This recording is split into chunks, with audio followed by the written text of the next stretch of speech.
Okay, so in the last lecture, we have covered Google Engine image collections, how to get the data, how to source the data, how to filter the data, and how to visualize the data.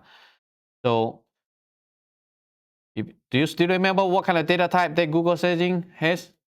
What are the key primary data types that we're dealing with? Start with EE dot something. EE dot image and EE dot what else? Yeah, fish collection is the one we want to cover today for vector data. And we also image collection.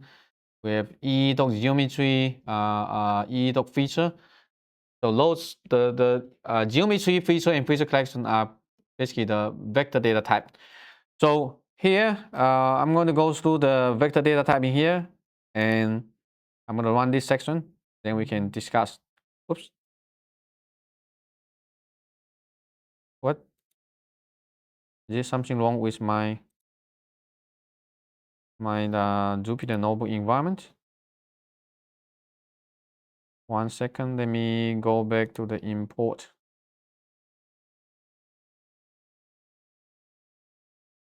And then I'm going to go to the vector data, loading the vector data. Interesting, my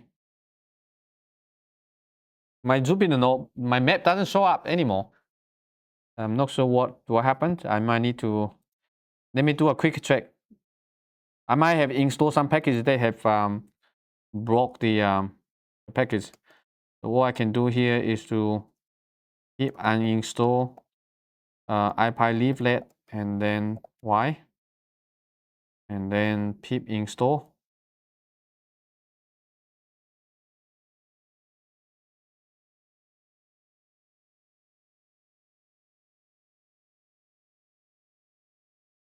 If it doesn't work, I can use Jupyter Lab, not a big deal. So let me restart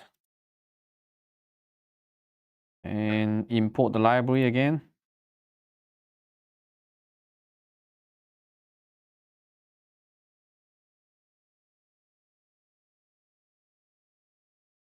All right, fantastic. Sometimes you just know to do some debugging because ipleaflet it does sometimes like not showing up, so it's perfectly normal. So don't panic. And so for this example, look at here, EE dot feature collection, right? Anything start vector data starts with EE dot feature collection in Google Engine. And this one is just the so-called asset ID, basically the dataset ID. And we use the set center. So this one here, the set center, you can also do it in here, gmap.map center equal to square brackets. But keep in mind, it's latitude and longitude. This one here is longitude, latitude. So don't get confused because Google Earth Engine use the convention longitude, basically X and Y. But for some mapping libraries, they use latitude and longitude. It's Y and X. So make sure that you distinguish these two. Otherwise, sometimes you might not get the data you want. And lastly, add the data. So again here, you can get passing this data set. And then if you don't know how to visualize that, just put in the square brackets. That's it, empty. And then give a lane name. Okay, so last lecture, this one is not working, but now it works fine. So I hover my mouse on the function. You should be able to see, for example, the first parameter is the object. The second one is the visualization parameters.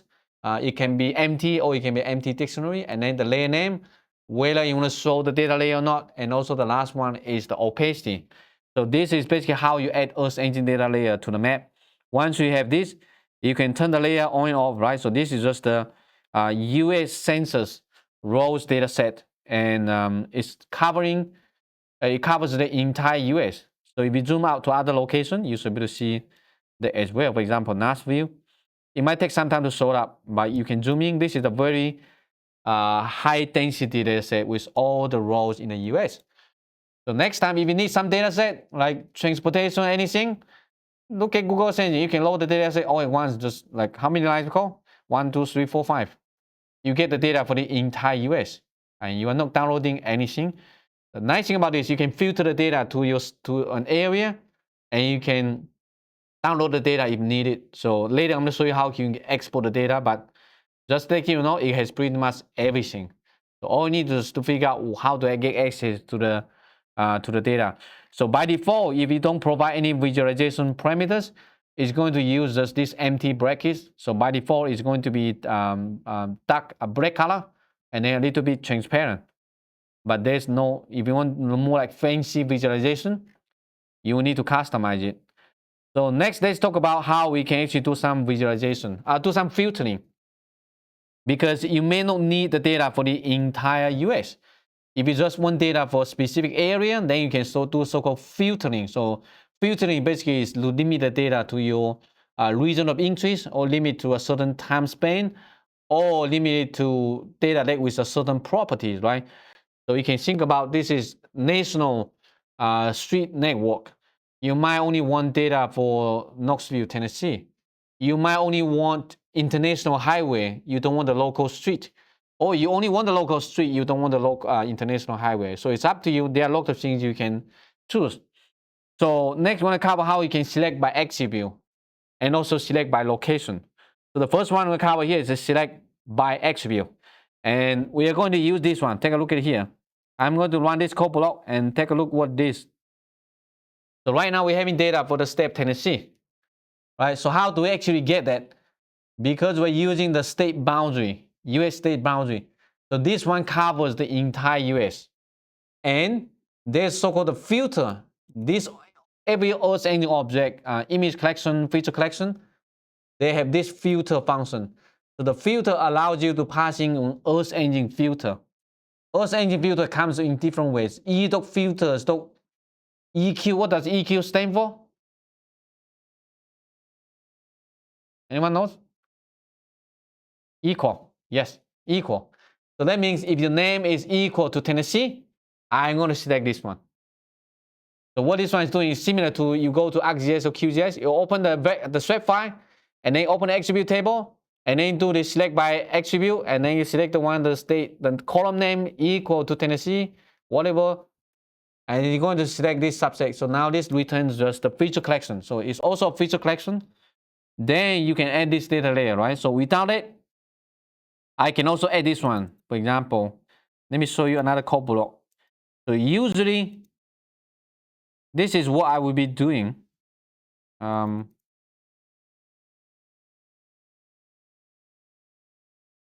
States. I would say US. You don't really need to center. So the simplest way you can visualize vector data set is like this. Create an empty map, and then just edoc feature collections to pointing to the data set with the asset ID. Store this one as a variable. Then you can just use map.add layer, passing this data variable. Give some visualization if you want to, and then give the US. So run this one. Let's see what happens. Right? So you have the entire US, right? So this is kind of like you go to the US, whatever website, download the state boundary, and then you open in desktop.js. But right now, just using 4 lines code, we load the data for the entire US. Right? And you can turn the layer on and off. You can change the opacity, something like that. So if you need to select by attribute, for example, you want to select Tennessee out of this one, right? There are multiple ways. You can select by attribute. You can also select by location. So how do you know what kind of attribute does this vector dataset have? In desktop.js, you can right-click the attribute table, right? The layer, and then open the attribute table. But in cloud computing, there's not really a GUI for you to open the attribute table. It's just strengthening the data layer as a tile, and then you just put it all together. But there's no attribute table you can open. What you can do here, okay, I'm going to show you how to do that. Is click this tool, and then use the inspector. So if you click this inspector and then come here, you can click on inspect any object. And it's going to show you, for example, this comes from this data layer, this one, and then the properties. It's going to show you the properties of this object, right? So what do you think, which attribute can we use to figure out, to use the select by attribute? So how do you actually figure out it's Tennessee? So you need to find an attribute that is uniquely identify Tennessee, right? So it can be the name, yes, or it can be also this one, right? ST, TN, right? So this is how you can actually select by attribute, because you can think about this is the all on the left side here. These are the column names. On the right are the values. So basically, this is similar to when you open the attribute table in desktop GIS, and then you select the row, you get all the values for all those columns. So right now, it's basically showing you all the attributes. So what you can do here is to use the so-called a filter, e.filters.eq. Of course, there are many other filters. So if you want to learn more about that, you can go to the Earth Engine website. I'm going to show you here documentation, and then the user guides. Oh, not the references, not the user guides. The references. On the left side, client libraries, e.filter. Right. So this is the one that we just use. .eq, right? Means equal. So if this is the name of the column and this is the value, right? So we're trying to select, for example, if the name equals Tennessee, we select out of that. How about this one, GT? What does GT mean? Stand for? So how when you compare like something, when you compare numbers, what's this? Greater than, yeah. How about GTE? Greater and equal than. And the opposite will be LT, right? Less than, less or equal than. Or NEQ. What's NEQ? Not equal. Right? Or not. Or string contains, ends with, blah, blah. There are all kinds of things you can do. So basically, similar to desktop GIS, when you select by attribute, there are multiple things you can do. Okay, so let's go back to this example. And this is exactly just with one line of code, you can filter the data to whatever you want. So run this one, and that's why you only get Tennessee.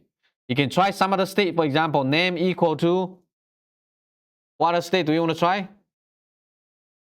Maybe Alabama. Okay, and run it. See, you get Alabama. And it's pretty simple how we do the filtering. I can also do this. Let me ask you a question. Which US state start with an A? How many? Alaska? Arkansas? What else? Alabama? Arizona? Anything else?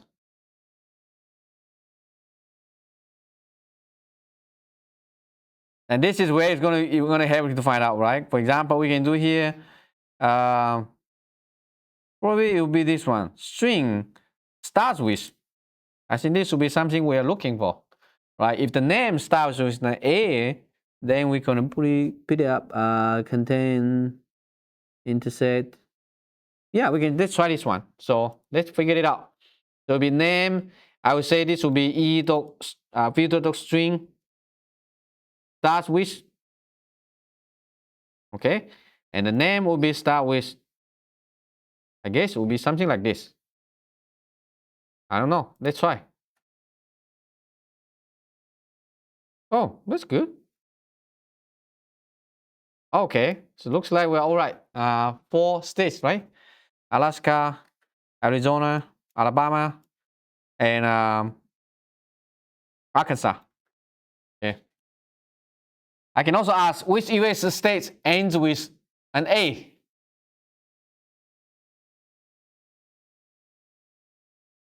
Probably a lot more, right? California, like the Dakotas, right? D-O-K, Dakota, right? A, and Florida. They probably quite a lot. So you can actually figure out, for example, this one here.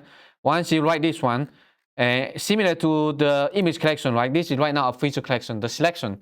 You can just type this one, if c.size, and it will tell you how many. Oh, this one actually has 5. Interesting. Why there's 5?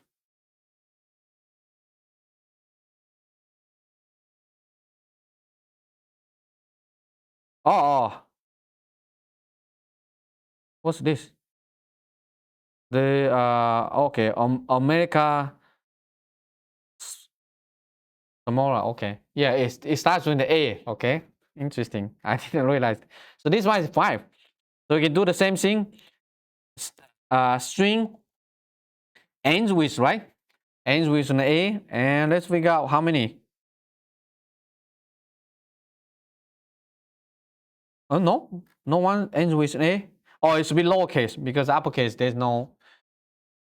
We don't use uppercase at the end, so it should be lowercase. All right, so we have all this. Wow, is this surprising? There are so many stuff ends with an A. How many of those?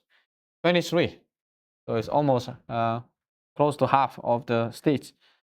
And like Nevada, California, Arizona, Oklahoma. Ah, interesting. You see how flexible it is? One line of code, you can get the result you want. And it can be leasing, it can be like a string starts with, ends with, contains something, blah, blah. So this is basically how you can filter the data. And once you have that, you can use that, for example, display the first one, and it's going to show you, for example, in this case, showing all the attributes and also the corresponding attribute. So A len stands for area, basically land area. And this one, I think it's like square meter, I believe, right? So you can also select US states that with the land area greater than something. You can actually calculate it, and then you can select the states that which meet a certain criteria.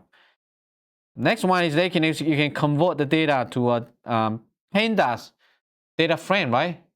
We covered pandas previously. So right now, this is really the attribute table, right? We select all the states containing A at the end. So we have 23. And you just call this function EE to DF. So EE to DF means you go to the Google Sensing server, get the data set, and then convert it to a data frame. So basically, you're opening the data. So now we are really seeing all these attributes here, the total of 23 attributes. And here you can see all the state names that contains meet our criteria. But again, it's not something that you can open, right click, and then open the attribute table. You will have to ask for it. Also keep in mind, the E to DF, you can use it for small data set. But if you're trying to convert E to DF for a huge data set, it's not going to work, okay? This is good for small data set. Imagine we have the US Census rows data set with like tens of millions of rows. You don't want to convert it to a data table because it's just too much. So be cautious about using this function for large data set. It will time out, or you might not have enough memory to handle. So one analogy I want to give you is like you're watching a high definition movie on Netflix. You really like the movie, it's awesome, and you ask Netflix, okay, please give me the movie right away to my computer in 1 second. I want to download it, keep a copy. No, it's not going to work like that, okay? Because it's a large file, you're going to take some time to convert. So because using the E to DF, we are converting a server-side object to the client-side object. So on the server, it doesn't matter how big is the data. But on the client, there's only certain limit that your computer can handle this kind of data set. So you don't want to just do it right away, like on the fly. But it's okay because this one is not too big. So it's perfectly fine, just 23 lines, it's okay. Make sense? Besides some of the filters that we use, you can also use this one. eDoc filters, doc enlist, and then you can provide, this is the column name, and then provide a list. So what this one is doing is select multiple attribute, multiple features, and then combine them. So this is also similar to the select by attribute in desktop GIS. You select multiple rows. So if your study area, for example, is the West Coast, you can just provide something like this, at least a name, and then something like that, right? So depending on where you are, you can use this one to do the filtering. This is called still select by attribute. The next one is select by location. So for example here, we have this entire US state boundary. And maybe your study area focusing on the southeastern United States, right? How many states in the southeastern United States? I don't know. You can see from here. But if you need to select all of them, it'd be nice that you can just draw a polygon to select them. So this is what you can do. I'm going to click this drawing tools here, draw a polygon. When I click, and then maybe I can do it like this.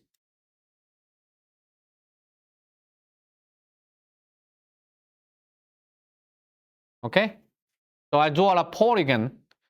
So in GMap, you can access the features that you draw on the map.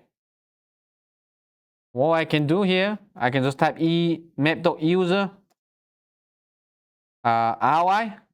You see here? This user ROI is an e-geometry, e-polygon object. You can also use e-ROIS. If you draw multiple objects, if you want to get them all at once, you want to use the feature collection. So once you have this, you can use this one, filter bounds. Basically filter by location. So the filter bounds method allows you to pass in a region of feature collection to do the filtering. So what this one is doing is, okay, get the ROI that the user draw. If there's no polygons, I use the default one, something like this. But because I already draw this feature, and if I run this one, take a look. You see? I select all the states intersecting this polygon, and it becomes a subset. Now you have this new feature collection, right? So this is called select by location. And if I give you any data set right now, any feature collection, you're able to select by location, select by attribute, right? So it can be a state, it can be lines, it can be polygon, it can be a point. You should be able to select whatever you want out of the data set, because most of the data set in Google Sensing are global scale. So you can select a subset of the data set that within your region of interest or within the time span that you want.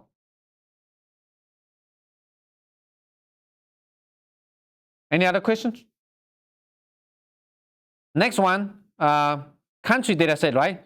So earlier, I show you for the US state boundary, but they are local to other data sets. So for this example, when you're using the country level data set, so basically administrative boundary, and I will also have the Landsat data here, Landsat 7,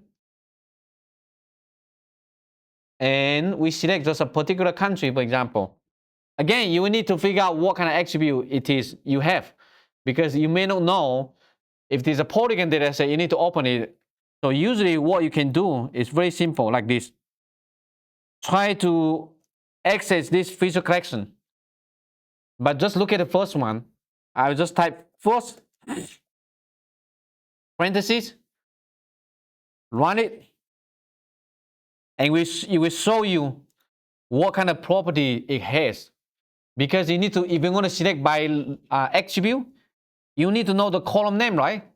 And also the value. Otherwise, you have no idea what it looks like.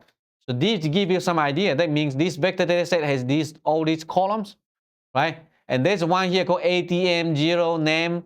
And most likely this one is maybe just a country name, right? And you can see the display area, export status, and then status, member state, blah, blah, and something like this. So most likely, because this is a country data set, and probably this column indicates the name of the country. So this is why you see here, right? We use this to select by location. and we click to collection. So we click the imagery to this area. So we're selecting Germany out of the country data set. And after that, we just add the data layer, center the object, and this is what it looks like. So essentially, we are utilizing the country boundary to clip the global imagery to just this area.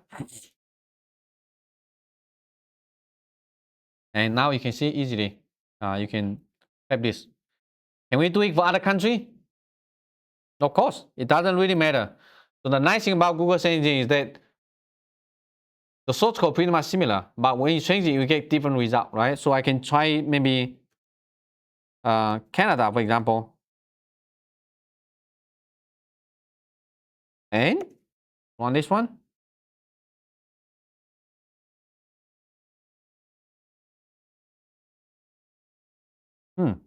Oh, it takes so long.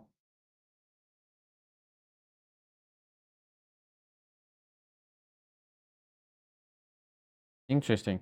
It should not take this long. Something is off. Let me.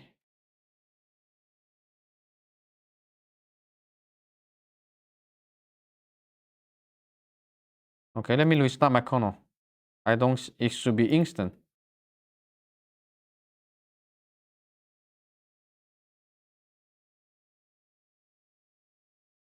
Filtering, image collection. Last one here.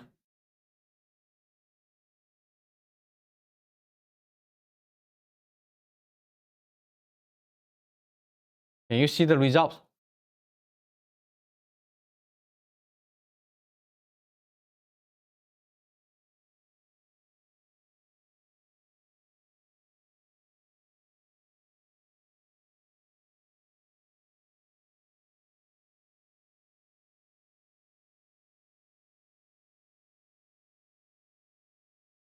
Let me stop this one. Let me try the other one. Here.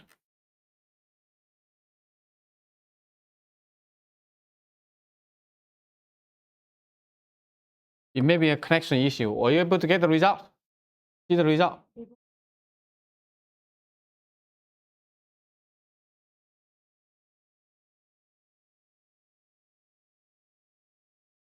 Where? It should not be because this is not a computational intensive steps.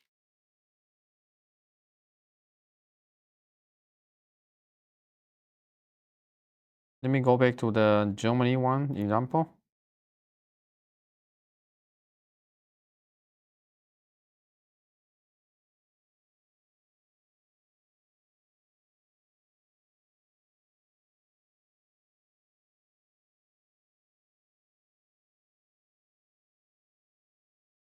Okay, this is the downside of using cloud computing. When you cannot connect to the cloud, you cannot really do anything. Just like when the internet is down, you cannot watch a movie on YouTube or Netflix. So I don't know what's going on. It might be the server issue. That's so interesting. Let me try one more time.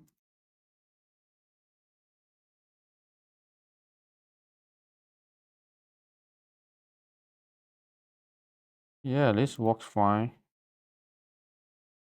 Okay, the map works fine. You see the base map here. Okay, it looks like this is working fine. So let me go back to the vector data set here, running this one. Okay, finally. Okay, so it's it's working now. And to run this one again. Okay, so it's Germany, try France. Okay. Right. So now you can change it to any country. It should not. It doesn't matter. So it can be.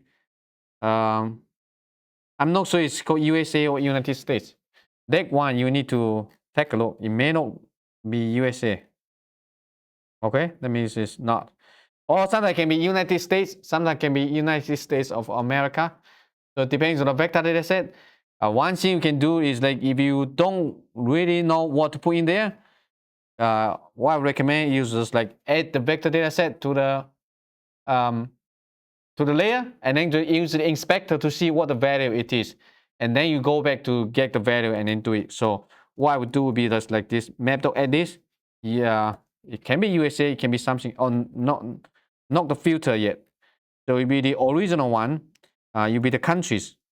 You're going to add the countries data set to the map. And then you can use the inspector to see what it is, right? So right now this will be something like this. So I can just go to the inspector, click this one, and then inspect it.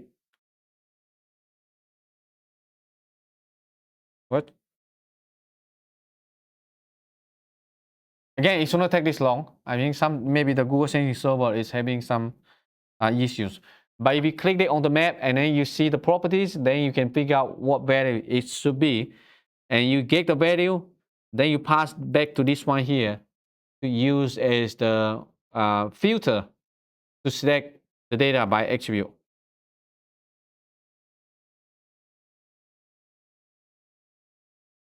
Anyway, so this is not a good time. It's the first time I've encountered it when I'm teaching Google Sensing, and Google Sensing is now. Let me try one more time here. So when I go to the next section about visualizing Google Sensing data. So let me run this one. Okay, this one works. So this is the US state boundary, right? By default, it's going to be black color, half transparent. But you can do a style. And this one is especially for beginners. Is something that you do need to understand. Unlike desktop GIS, you can open, you can change the symbology. In Google Sensing, you need to understand the syntax. So pay attention. This one, you might have a hard time to do that when you're trying to do it on your own.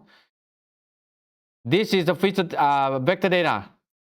And we're going to use the add data layer, but look at this one, something doc style. So vector data use the style function to do the styling. And this style also, there's two style here.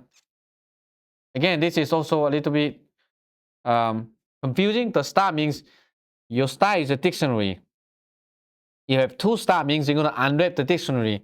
And this essentially will be equal to the color equal to something, the pattern equal to something, but you don't want to write all those equal signs.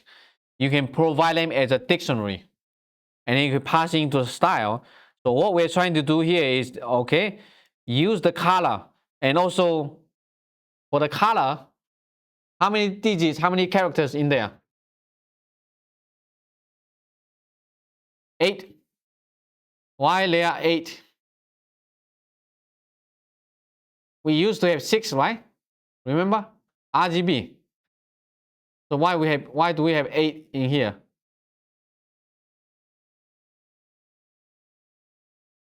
So the last two represent opacity. RGB and opacity. So that means what is 000 FF? What does that mean? What color it is? No red, no green. What's the last one? Oh, blue. So that means it's blue color, right? Blue color, and then if it is FF, it means it's fully opaque. So it'll be basically blue color opaque. Make sense? And then which basically means the thickness of the line. Line type solid. Fill color. Again, look at this one. What do you think? FF0000. What's the color? Red. And the last one is 80. Okay? 80 from 00 to FF, 80 is somewhere in the middle. Because it's 256, right? So 80 is basically means somewhere in between. So it's like half transparent. So if you want to make something transparent, you can do 00, see what happens.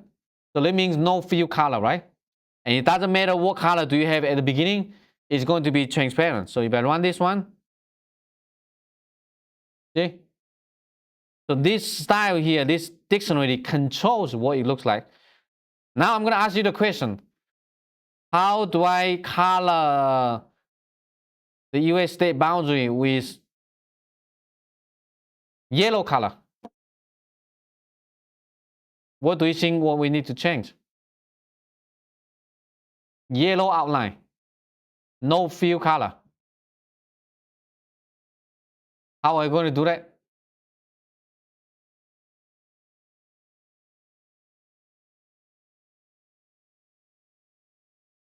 What we should be changing? What's the hex code for yellow color?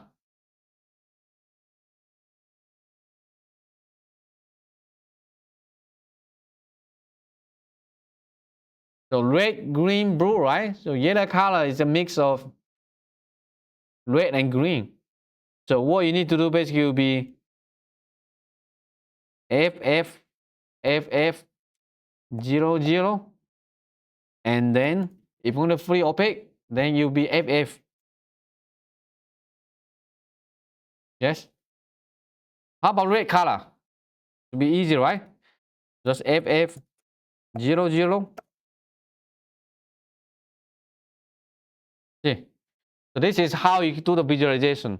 It's controlled by the style dictionary. So what you can do is give me whatever feature collection and then just apply the doc style function. And then inside there, you can provide a dictionary, but you need to have 2 stars to unwrap the dictionary. So this one here is essentially equal to, let me show you this way. If you don't want to use this one, you'll be like this. Color equal to this. And fill color equal to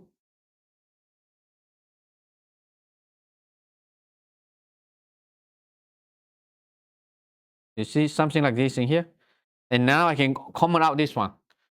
Make sense? Something equal to something, something equal to something. If you have the 2 star and then dot star, it's going to unwrap that one, and then it's pretty much equal to the one you provide using this way. So it's the same. This one here has the same meaning of like it's equal to. Of course, you can put in the width and also the line type, something like that. But sometimes people want to use the dictionary, so you'll be this one, dot style. Same thing, just like in this. Okay, so now you know what these two mean, right? Star and star basically like a reference. Change from a dictionary to parameters with key and value. Something equal to something, comma, something equal to something, and then you can do the styling. Last question. How do I style this one with the red outline and half transparent blue? Fill the color with blue color, half transparent. What do we need to do? Mm-hmm. Mm-hmm. 0, 0, 0, 0, FF, right? And then half transparent, maybe 80 or something like that. See? So now you have it. It can be a smaller number. For example, I can change it maybe to 20. You'll be a lot more transparent. All right. So this is how you can control the visualization accurately using some of these things. Of course, Gmail has some of the functionality that allows you to do that. There's a function called add style vector. That means giving you a vector, you can customize the visualization, and you can also give a palette.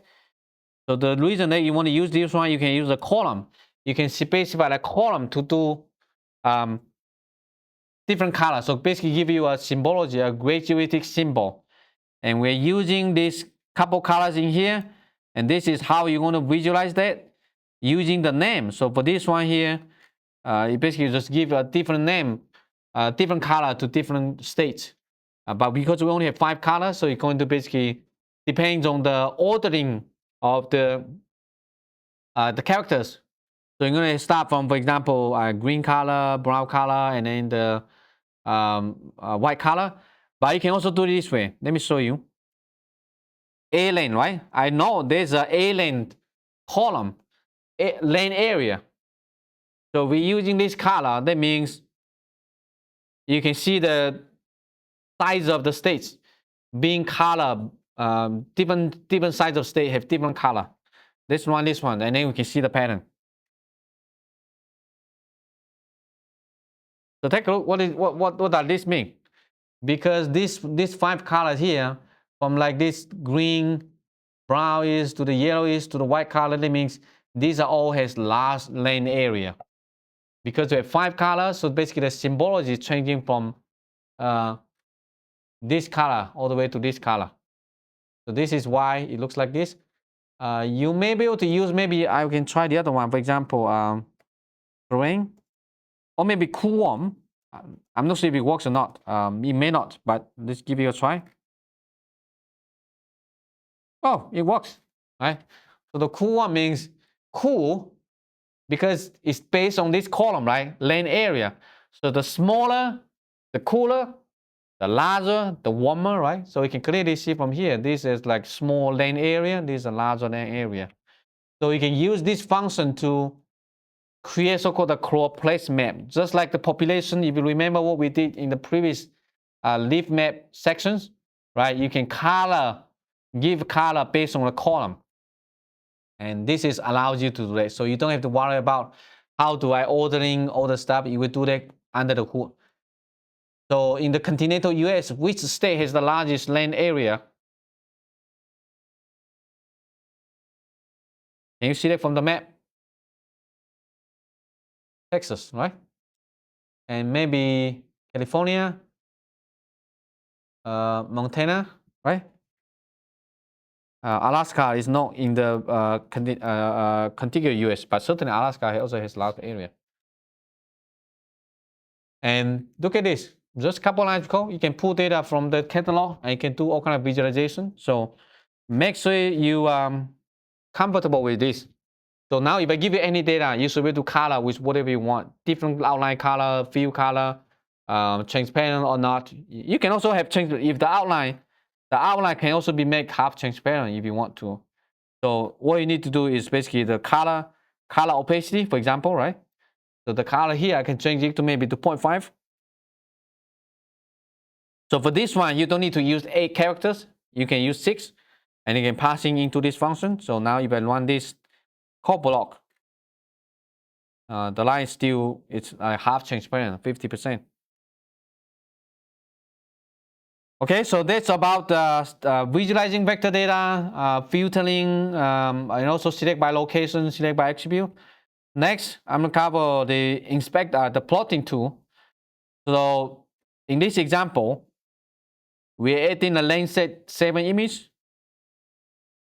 We are also adding a hyperspectral image. Hyperspectral means the user has more than 100 spectral bands. And this is how we're going to visualize that. We add the data layer, we add the so-called plot GUI, and this is the one. So because we have 2 data layers here, and the plot GUI allows you to inspect the spectral signature. So once you load the data layer and have this one, open it up to take a look, right? I can click my mouse on the map. Oh, it's supposed to be only showing you one. I'm not sure why it is. There's a bug that I need to fix. So let me run this one more time. So it's supposed to only show you just one plot. It's going to replace the plot. So this one here, for example, you click, right, show you one. Okay, anyway. So you can click and then you can see the spectral signature. Whether you click on the water, vegetation, you're going to see different spectral signature, right? So this one really shows you, for example, why it looks like this. Because I click on a vegetation pixel. So vegetation has high reflectance on the near infrared band, right? Red, blue, green, red, and then the near infrared, right? So that's why you see the high reflectance on here.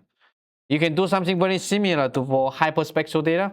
So what you need to do here is to select, for example, the Hyperion layer. So this one is hyperspectral.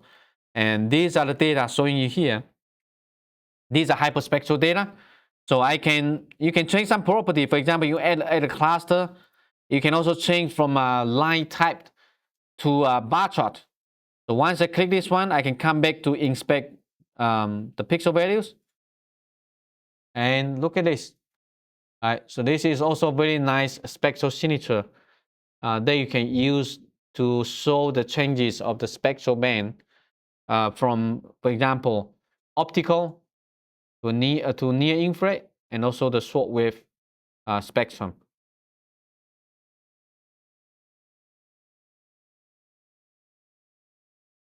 So this one is the plotting tool. You can also add a legend. We cover this one in the leaf map section. So legend allows you to add something to the map. So here, for example, we're adding the NLCD 2021 land cover dataset, and we use the add legend function. And we can use the built-in legend, for example, NLCD max width, basically the width of this. As you can see, sometimes the legend is very high, it's going to block some of your stuff. So that's why you have this button here, allow you to hide it. You can also specify the height. For example, if this is too much, you can change it to a smaller value. For example, I change it to maybe 300. You should have a shorter one with a scroll bar, something like this. So you can control all these things if you want to. So I can turn the layer on and off. So this one basically showing you the base map and also the legend. Of course, you can access the Google Engine data directly. Nice thing about this, right now your data, you have access to the original data because this is an Earth Engine image. Okay, it's not the base map. For the base map, you cannot get the pixel values. So you need to understand the differences. The base map is not Google Engine. So if I click this inspector, you won't get anything. It's just the point location. There's no values. But for Google Engine data layer, you have access to the original data. And when I display the data, you can also use the inspector to inspect that, right? So right now I display this lane cover data. I can click my mouse on the map, use the inspector. If you click this, do you see the pixel value? 82. I can click this one again. Still 82. Click here. 90. Right. So now you know the pixel values. You know the classes correspond to the pixel value. So you should, if possible, use the original data. If you want to run an analysis, if you want to inspect the object, inspect the data, then you want to use this. Otherwise, you can just use the base map. So you can also do customization. If the legend is not available, it's not built in, you can provide a dictionary. So the last one here, this is the dictionary. So this one shows you the key.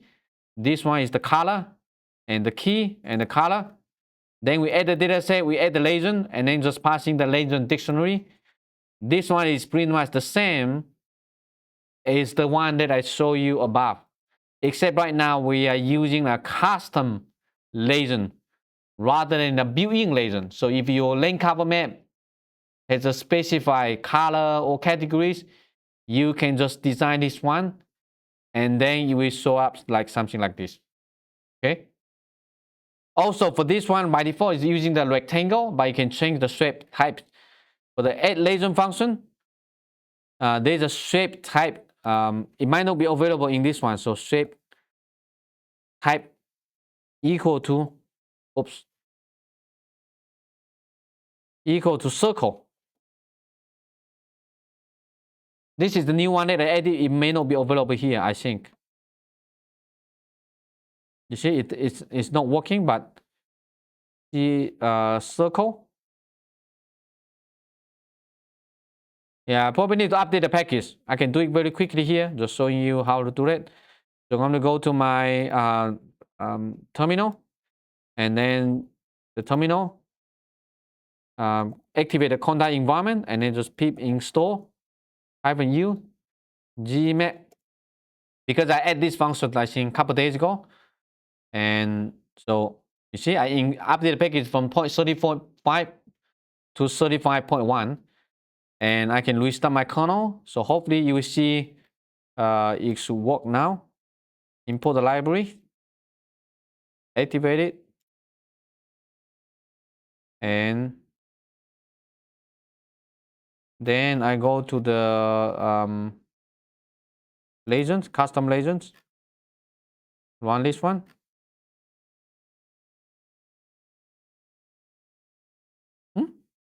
You know working?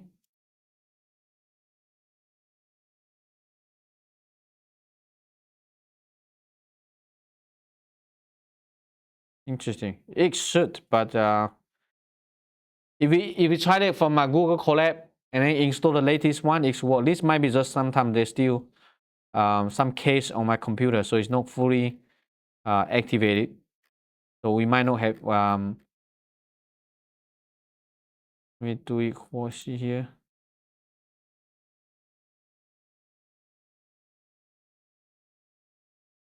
Anyway, I will look into that in the next lecture. Okay, so this is for the legend, and we continue the rest in the next lecture. Okay, so that's all for the lecture today.